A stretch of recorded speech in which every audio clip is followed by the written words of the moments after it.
Good evening, visitors. Welcome to the Australian War Memorial's last post ceremony. My name is Richard Cruz, and joining us today from the Royal Australian Navy is Lieutenant Francis Beaumont.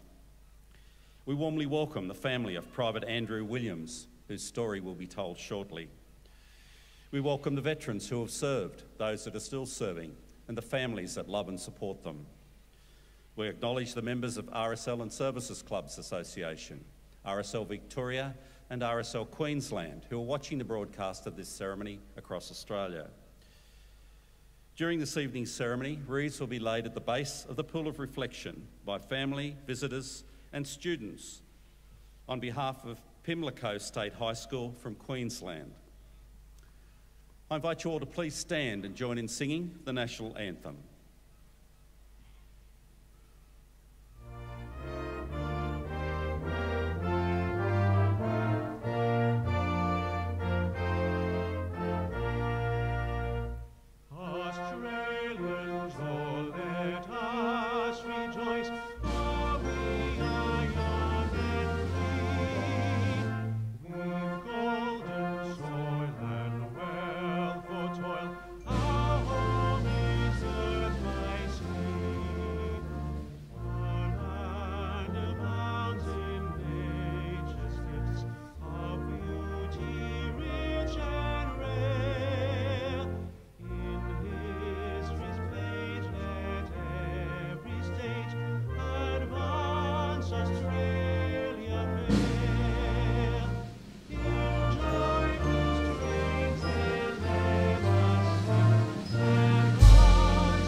If you're able, please be seated.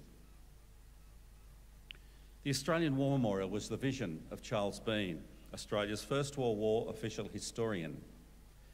Bean landed with the Australian troops on Gallipoli and stayed with them at the front through to the end of the war.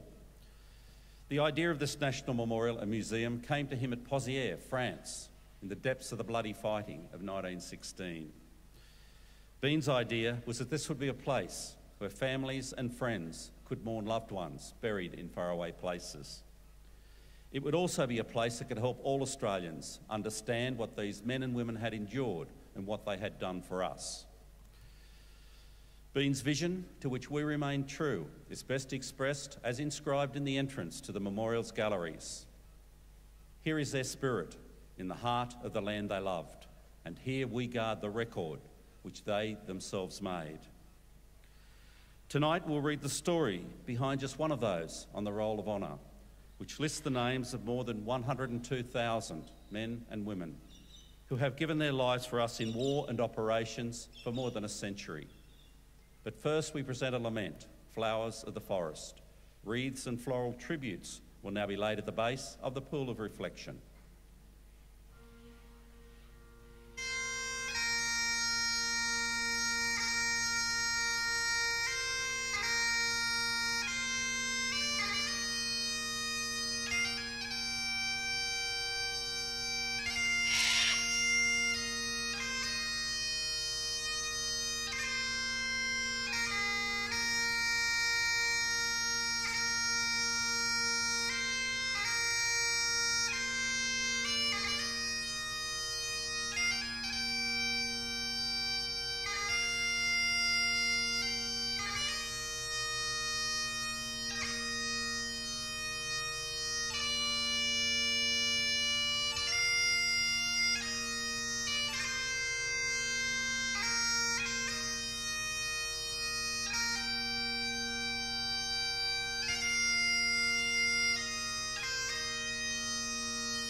Today, we remember and pay tribute to Private Andrew Williams.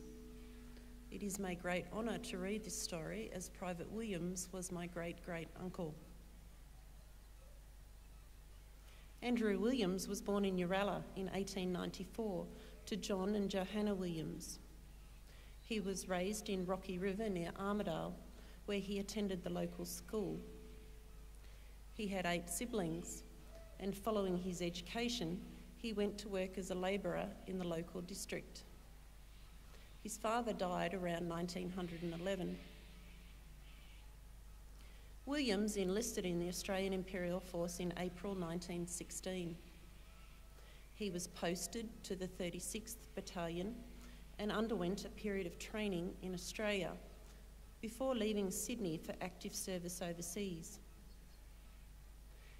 He left Sydney Harbour on board the troop ship Beltana, arriving in England nearly 2 months later.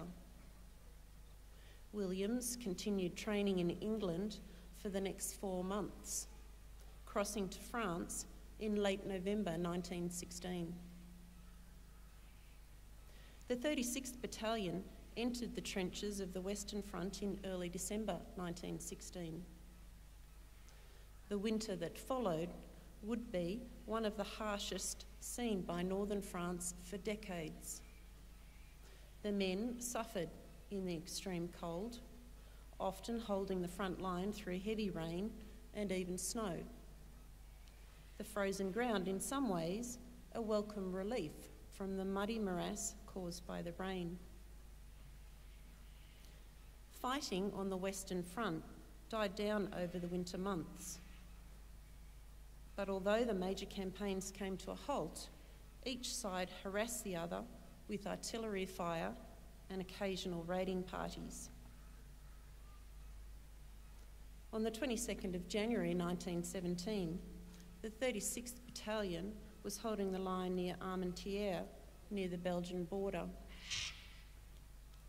The Germans sent over a heavy artillery barrage before a raiding party entered the front line, but were forced out by heavy fighting. Private Williams and another man were missing after the bombardment. Several days later, their frozen bodies were found buried in a shelter by artillery fire. Their bodies could not be recovered for some weeks because they were frozen to the ground. It was not until the 2nd of March 1917 that they were buried in the City Bonjean Military Cemetery in Armentières by the Reverend Richmond, a chaplain serving with the 33rd Battalion. Private Andrew Williams was 22 years old. His name is listed on the Roll of Honour on my right, among almost 62,000 Australians who died while serving in the First World War. His photograph is displayed today beside the pool of reflection.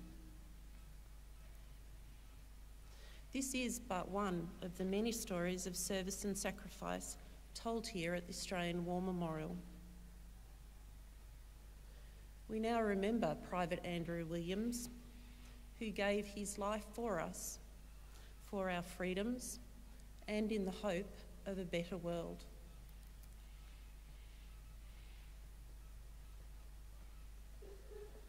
Please stand for the reading of the ode and the sounding of the last post.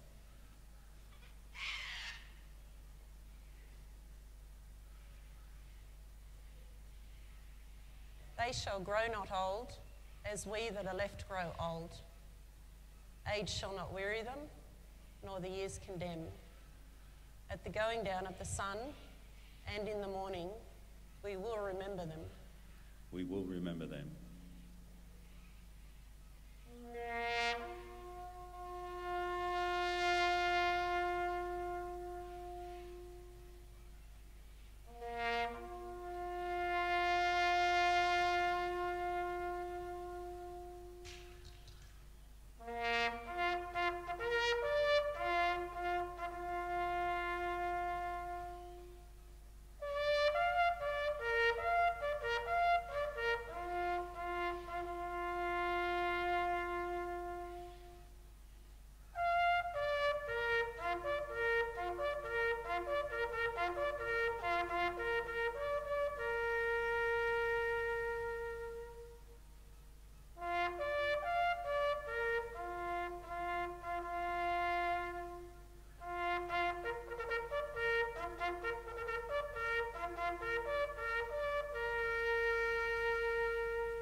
lest we forget.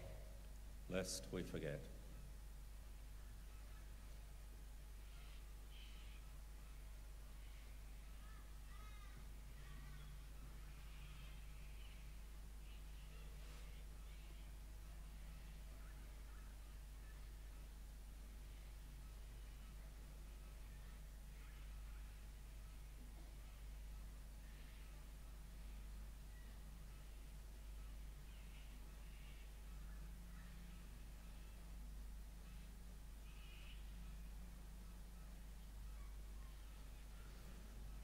We leave you this evening with the words of the memorial's founder, Charles Bean.